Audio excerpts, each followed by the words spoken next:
Hey, I'm Gavin Palmer, and I will use ChatGPT-4 to explore how we might bring about New Jerusalem into existence. So here we go.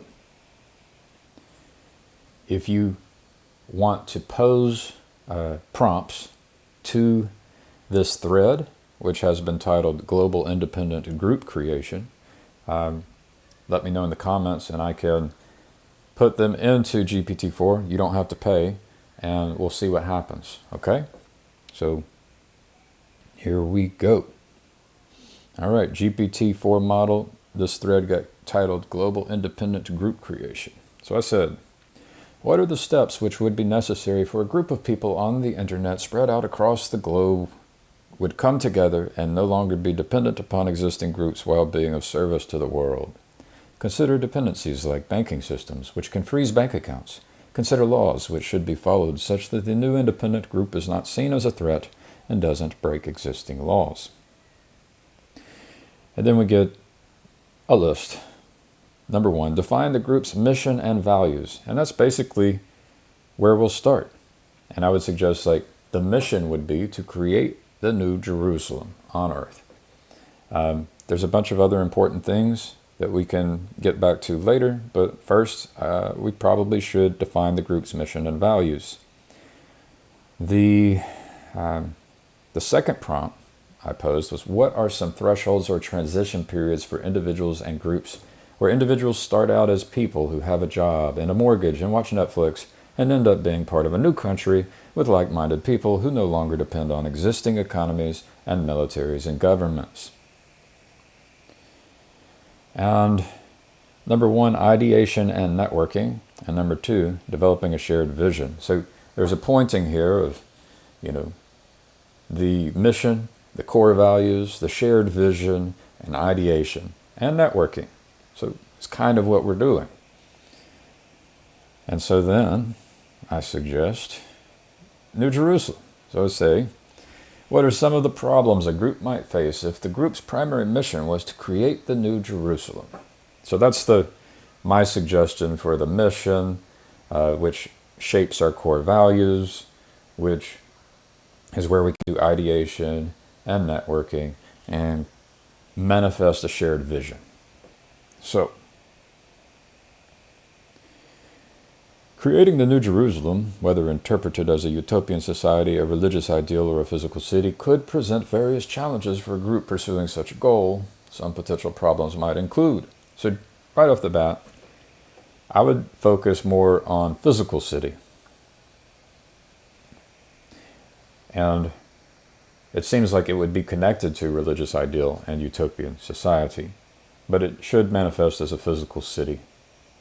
And then there's a question of where and when and what does it look like and how do you get there? So diverse interpretations. So different religious and cultural groups have varying interpretations of the concept of the New Jerusalem.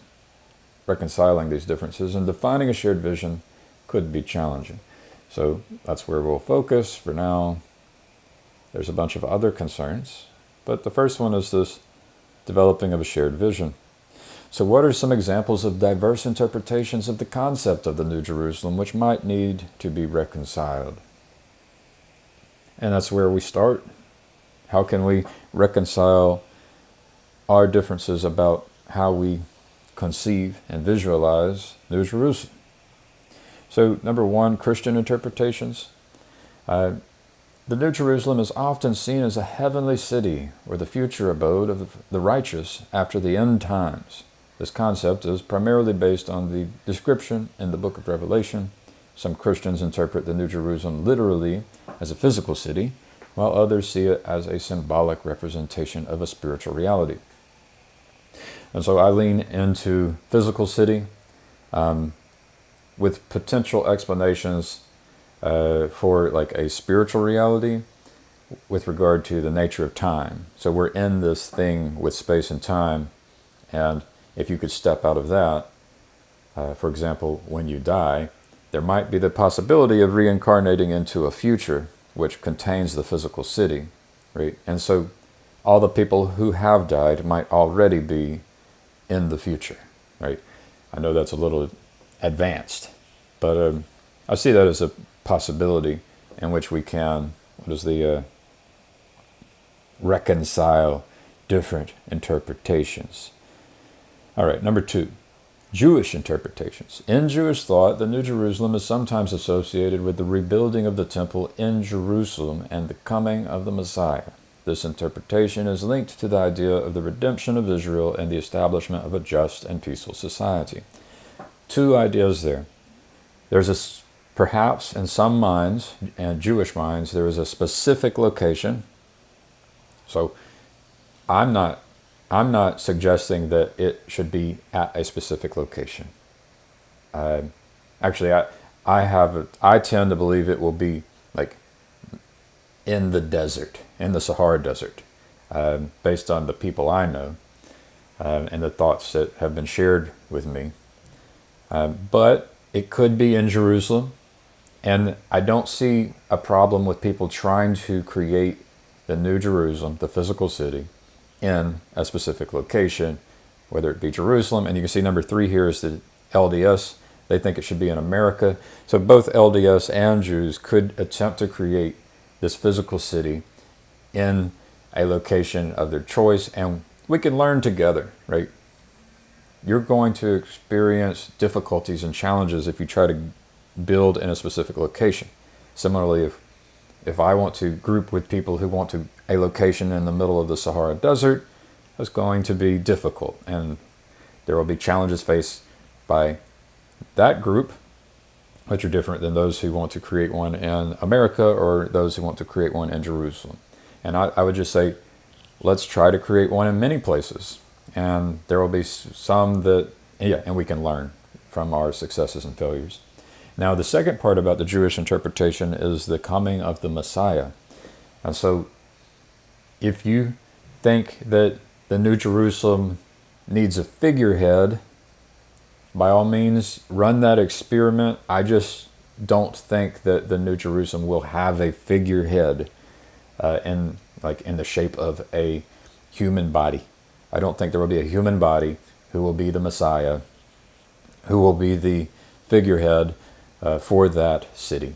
But if you think that that's how it takes shape, that's an experiment you can run. So Jews can attempt to create New Jerusalem in Jerusalem with a figurehead. I just don't think it will work.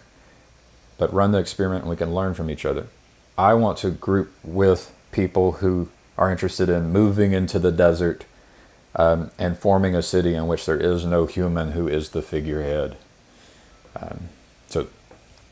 All right, Jewish interpretations. So I hope I reconciled the Jewish interpretations there. What it means, basically, go do your thing. But also, there's an invitation. Go do the thing that I want to do. We can run experiments. I can't visualize New Jerusalem being where Jerusalem is today with a human as a figurehead. But I can visualize a New Jerusalem in the middle of a desert without a figurehead. And the entire city being something like the Messiah. All right. Mormon interpretations. The Church of Jesus Christ of Latter-day Saints, LDS Church, teaches that the New Jerusalem, also known as Zion, will be a physical city built on the American continent. They believe it will be the gathering place of the righteous people before the second coming of Jesus Christ. I think this is interesting. I would encourage LDS Church to try to create New Jerusalem.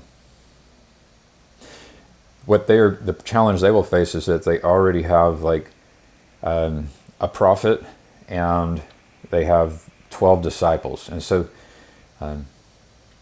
the ability for the LDS Church to create New Jerusalem in America will be limited by that decision-making body that's in place.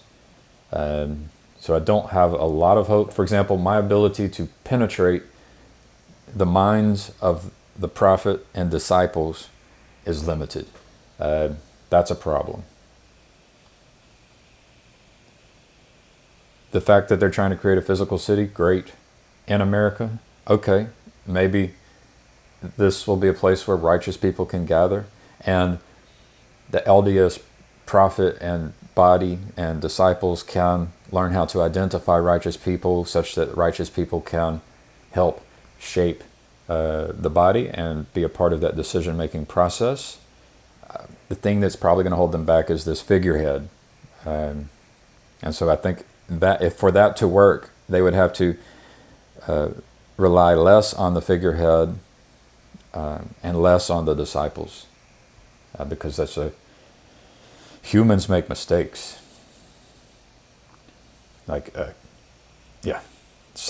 They face the same issue that the Catholic Church faces with the Pope. Humans make mistakes. When you have a figurehead, you basically are dealing with a human who makes mistakes, who probably is aware that they make mistakes, and therefore are very cautious, and they are just trying to be very careful with. It's a precarious position to be in when you are like the figurehead of a large body like that, and so you're going to move very slowly. And I don't think we should be moving very slowly behind a single figurehead with like a pre-existing structure body which is resistant to change. I don't think that's the one that will emerge and be the New Jerusalem. But I encourage you to try. All right, Islamic interpretations. While the concept of the New Jerusalem is not explicitly mentioned in Islamic texts, some interpretations draw parallels with the idea of a heavenly city or paradise. In this context, the New Jerusalem may be seen as an ideal society where believers live in peace and harmony. That might be connected to Christians who imagine a heavenly city. And I would just refer back to the possibility that when we die, we can pop into the future.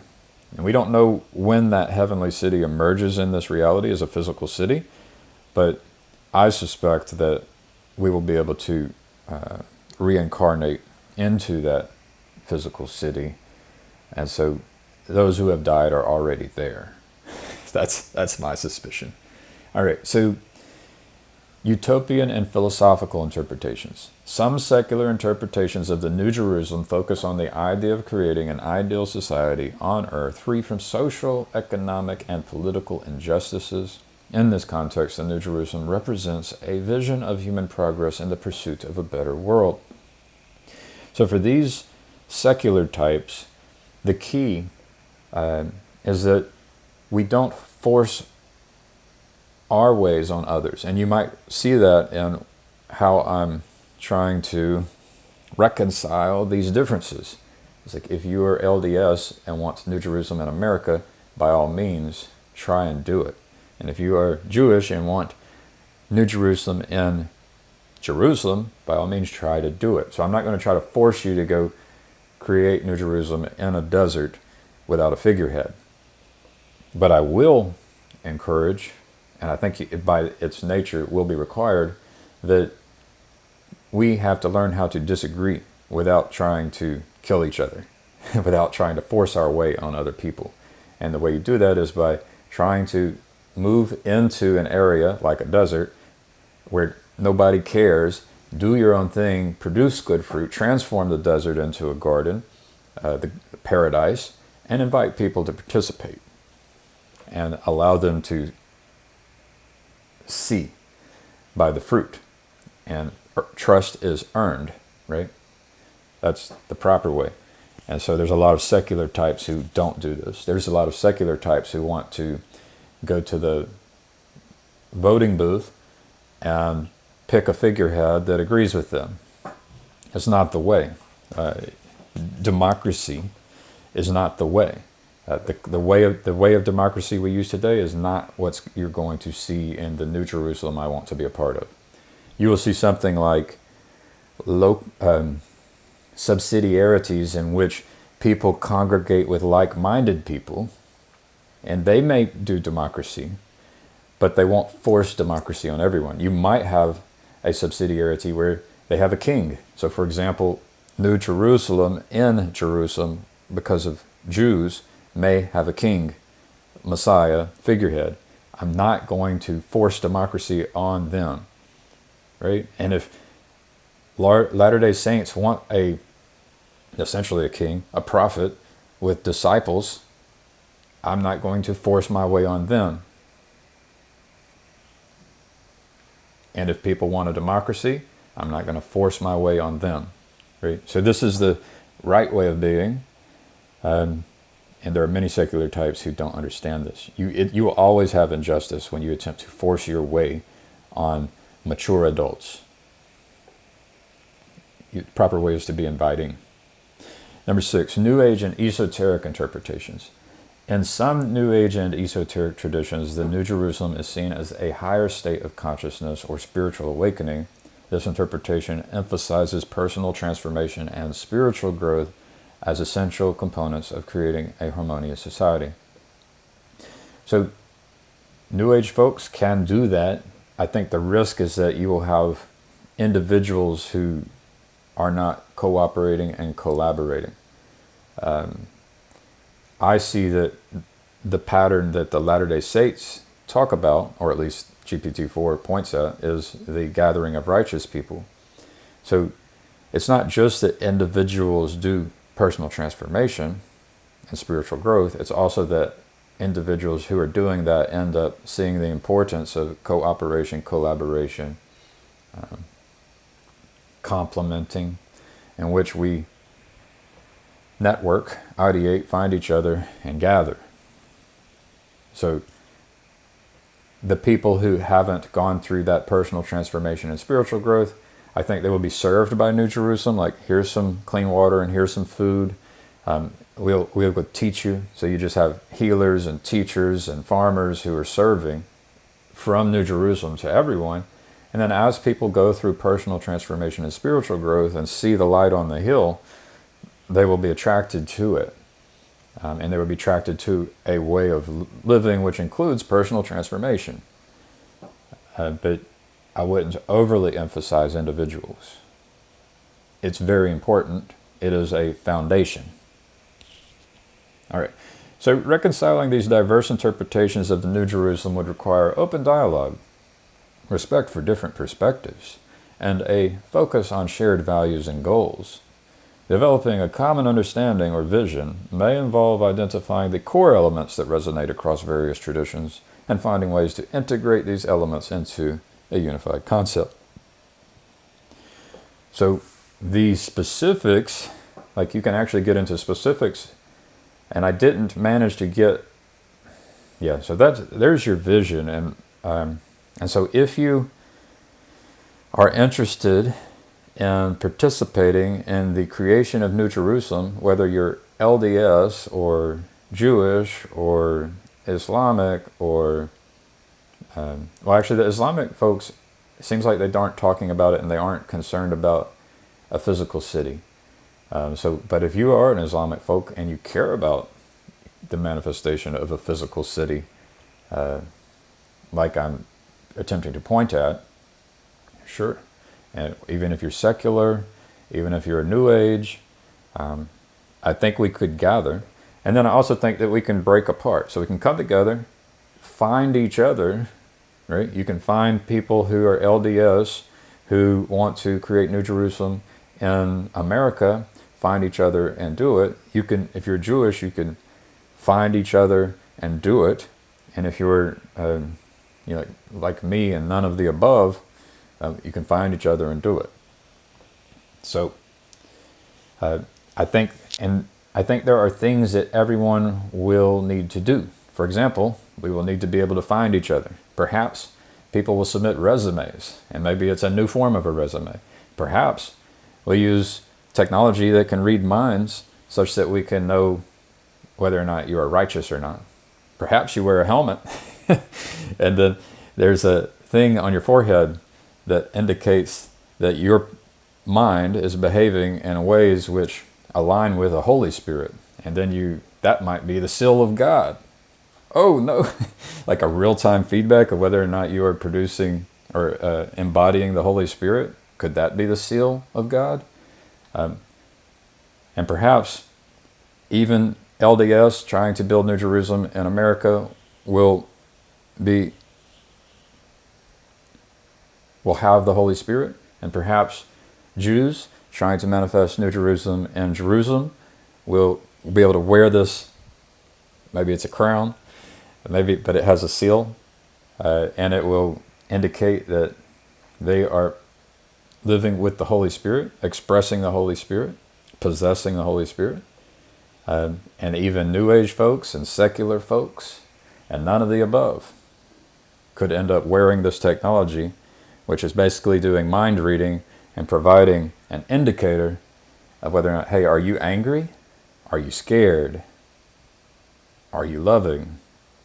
Are you rushing?